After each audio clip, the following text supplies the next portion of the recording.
जदि आपण minimum 5 class pass करिसंती ताहेले होमगार्ड जॉब पाई परिबे। डिटेल्स रे कहबी फर्स्ट वीडियो टी को सेव कर दियंतु नहले भूली जिवे। टोटल 112 टी होमगार्ड पदवी पाई नियुक्ति आसीची। अप्लाई करबा पाई मिनिमम 5 क्लास पास करिथिबा दरकार और ओडिया लेखि पढ़ी और कहि जानिथिबा दरकार।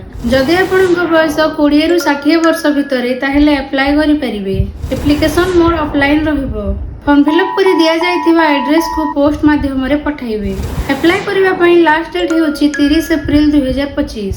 सैलरी पर डे 612 टंका रहिबो। मने रखंतु एहा एक गवर्नमेंट जॉब नुहे। अप्लाई करबा पई डॉक्यूमेंट गुडी कहला बयस और शिक्षागत योग्यतार प्रमाणपत्र, दक्षता अनुसार प्रमाणपत्र, जातिगत प्रमाणपत्र, आवासिक प्रमाणपत्र, परिचय प्रमाणपत्र, 4टी पासपोर्ट फोटो और मोबाइल नंबर।